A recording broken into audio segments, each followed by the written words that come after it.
Week 3 NFL Power Rankings. Let's get it. All right, at number 32, I got the New Jersey Jets. Jets are 0-3. My previous rank was 32. And they lost to the Broncos 26-0 this past Sunday. Listen, man, Zach Wilson is not at fault here. It's the running game. The Jets had 43 yards rushing and had 41 yards lost in sacks. No, I shouldn't laugh about that. Zach Wilson's the answer. Keep your heads up, Jets fans. You're this close. Number 42, I got the Jacksonville Jaguars. All right, Trevor Lawrence, he's getting better, but he's still making costly mistakes. Threw a terrible, terrible interception. But truth be told, the Jaguars should have won this game. They were up 19-10 in the third quarter, and they weren't playing terrible. But the all-rookie team found a way to lose. At number 30, New Jersey Giants. That's back-to-back weeks the Giants lose on a last-second field goal. A fourth-quarter collapse really hurt the Giants, but it was the two red zone fails in the beginning of the game that really hurt the Giants. Joe Judge is now on the hot seat, and I know a lot of Giant fans like him, so we'll see what happens. Number 29, I got the Atlanta Falcons. That Falcons offense has been subpar all year long. Not entirely sure what's going on. As I said last week, they've got the weapons. But this past Sunday, Matty Ice returned, engineered himself a nice little fourth-quarter comeback to beat the Giants. At number 28, Indianapolis Colts. Oh, it's Carson Wentz story all over again. So Wentz is injured. Both ankles are hurt. And you can tell that he is very hesitant to run with the ball. I always thought that Carson Wentz was just mediocre, but an injured Carson Wentz is subpar. And in talking to Colts fans, it's not all Carson Wentz's fault. This sounds eerily familiar to when Eagle fans would say the same fucking thing. Someone's got to realize that Carson Wentz is just not it. He's not it. He was an MVP candidate a few years back when the Eagles started off really hot, beating the really shitty teams of the NFL. Stop it. There's a reason why Carson Wentz got benched. For Nick Foles, Jalen Hurts, my mom. Stop, Colts fans. Number 27, Washington. All you heard last year was how impressive this defense was. It's proof that a defense could win a division. It's proof that a defensive line could change the outcome of any game. Chase Young still doesn't have a sack yet. And the Buffalo Bills shit on their heads. That defense that so many people, so many experts predicted Washington to win the AFC East got a big fat 43 burger dropped on their face.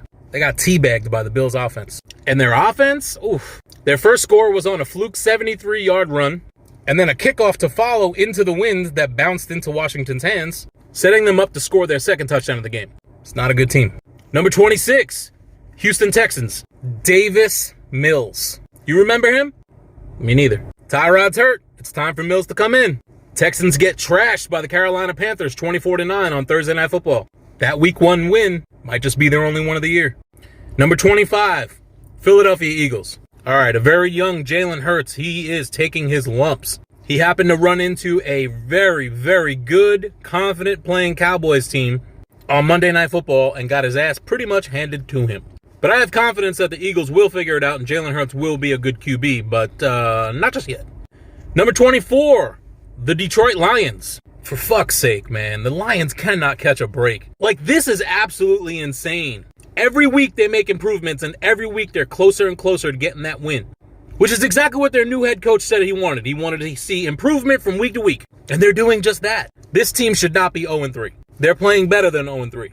Are they a playoff team? Fuck no. But they're not this bad. And that field goal off the crossbar, man, listen. Check on your Lion fan friends because they are not okay.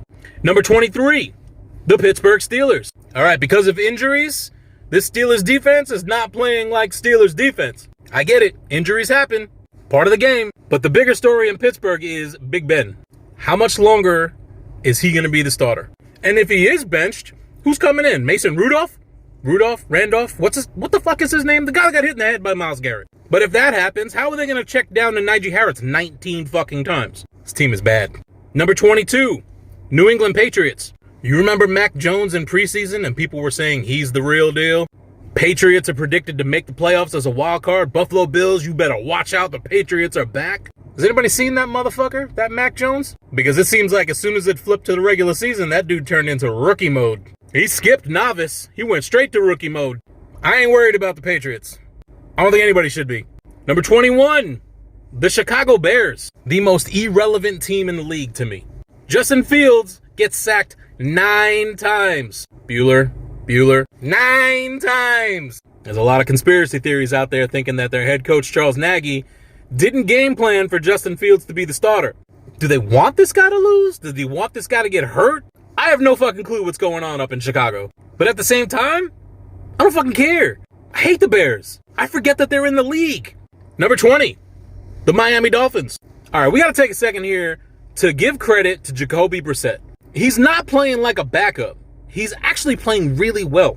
Did you see him lead the team down the field and actually tie up the game and take it to overtime? I said it at the beginning of the year. I think the Dolphins are going to win 5 games. And everybody thought I was crazy because, they're a playoff team. I had zero faith in Tua. Zero.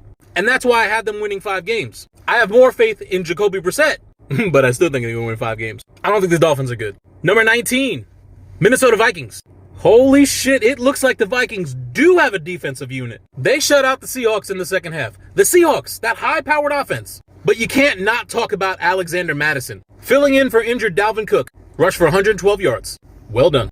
Number 18, New Orleans Saints. I'm still not sold on Jameis Winston, nor will I ever will be. Man, that offense did not play well. Until Taysom Hill took over in the fourth quarter. And with Hill coming into the game, that Swiss Army knife, he opened up things for one of the best running backs in the game, Alvin Kamara. Sean Payton needs to stop playing around with this Winston dude. Taysom Hill could make this an almost playoff team. Number 17, Denver Broncos. How the hell do you have a 3-0 team at 17? Because they haven't played anybody. An XFL team would be 3-0 if they would have started with their schedule. Are you really bragging that you're 3-0 after you beat the Giants, Jaguars, and Jets? Stop it. Teddy Bridgewater is not doing anything impressive. However, he's playing mistake-free, and I guess that's impressive. Very curious to see what happens when the Broncos start playing real teams. Number 16, Seattle Seahawks. Hey, have you seen the Seahawks offense in the second half of football games this year? Me neither. They need to take an ad out on the back of a milk carton. I don't know what that's about, but they need to correct it because this is a really, really good football team. Number 15, Cincinnati Bengals. Bro, the Bengals got some pressure on Big Ben all day long. And the Bengals defense is always my biggest critique of them. But they did their thing, and they're now 2-1. Jamar Chase looking like the real deal. Joe Burrow living up to his name. Bengals team is going to be interesting this year. Another one of my sleeper teams. Number 14, Kansas City Chiefs. All right, here's the thing, right? So Patrick Mahomes in the Super Bowl will dive like Superman, throw the ball incomplete, and people will suck his dick for doing something like that. Did you see that no-look pass by Mahomes? Oh my God, he's the greatest ever. Stop. Because he's trying to get too cute. Did you see the no-look pass he threw this weekend? Yeah, intercepted. Last week when he did his little jump and he tried to do the Patrick Mahomes thing that everybody could really just go crazy about? Interception. Maybe it's time for Patrick Mahomes to stop being so cute. Take a cue from your brother, bruh. I predicted the Chiefs to start 1-4.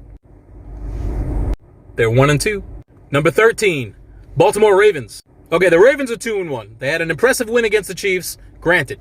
But they lost this game to the fucking Lions. Now, I mentioned earlier that the Lions are better than what people think they are, but it's still the Lions. They lost. The Ravens lost. A 66-yard field goal off the crossbar that doinks in is how they won this game.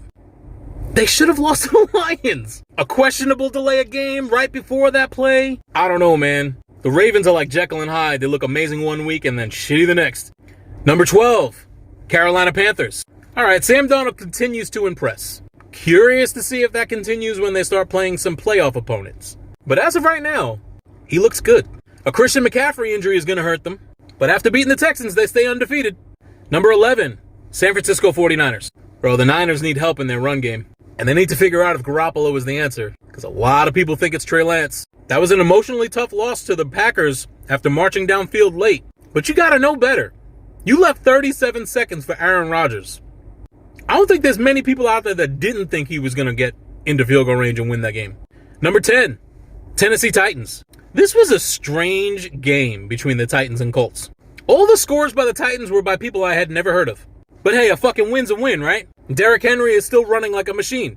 Tannehill still being Tannehill, throws 2 interceptions, but he manages to win the game. He is not an elite quarterback, by any means, but he gets the W. Fair enough. Number 9, Arizona Cardinals. Man, screw this team. I'm tired of people having them ranked in the top 3. They lost to the Vikings had they not missed that stupid easy field goal. And now they should have lost to the Jaguars. This team is 3-0, but easily could be 1-2. They're definitely not playing up to their potential, and they need to figure it out real quick because they're playing in one of the toughest divisions in football. Number 8, Cleveland Browns. The Browns sacked Justin Fields 9 times. This was a very impressive defensive performance by the Browns. And what does a defensive performance like this translate to? A good running game. Kareem Hunt, Nick Chubb, doing their thing. Browns are winning. Number 7, Los Angeles Chargers. Now that was an impressive fucking win, going into Arrowhead and beating the Chiefs. Well done, Justin Herbert. Well done, Chargers. Mike Williams continues to play like a beast. But my favorite play of that game was on 4th and long. Instead of punting the ball away, giving Patty Mahomes the opportunity to march down for the game-winning field goal, head coach Brandon Staley goes for it, gets the first down, putting the game out of hand. Well done. Number 6, Green Bay Packers. I think it's safe to say that the Packers are back. Aaron Rodgers is back. That week 1 dud was just a fucking fluke because the Packers are doing things. Packers are playing well. They may need some help on the defensive end, giving up a late touchdown to the Niners this past week when they could have put the game away. But man, you don't need any kind of help when you got Aaron Rodgers on your team. I'm just saying. Number 5, Las Vegas Raiders. Derek Carr continues to lead the NFL in passing. He completed passes to 9 different receivers. And the knock on the Raiders has always been their defense, but their front 7 is playing lights out. Just getting pressure on the quarterback and just looking good. Granted, they needed overtime to beat 2 out of their 3 opponents, but hey, it is what it is. Number 4, Dallas Cowboys. Bro, the Cowboys are playing good fucking football right now. Their defense is playing fantastic. Trayvon Diggs is a motherfucking star, just like his brother. They are running the ball with Zeke and Pollard. Dak is looking like the MVP that all Cowboy fans think that he is. He's starting to make me a believer because I was a big Dak hater, for real. But this dude is looking great. The Cowboys are looking like one of the best teams in football right now. And the only flaw I see is Greg Zuerlein. They might need to do something about that dude. Not only is he missing extra points, but if you think about it, if he would have made some field goals and extra points week 1, they'd be sitting at 3-0. Fucking Cowboys. Number 3, Tampa Bay Bucks. All right, a very slow start to the game against the Rams killed the Bucks. They gave up 2 touchdowns early, and they couldn't keep up with the Rams. The Bucks are still an excellent team. Tom Brady is still the fucking GOAT. And you can't criticize them too much because the Rams are freaking good. And a fun fact, this was the Bucks' first loss since November 29th of last year.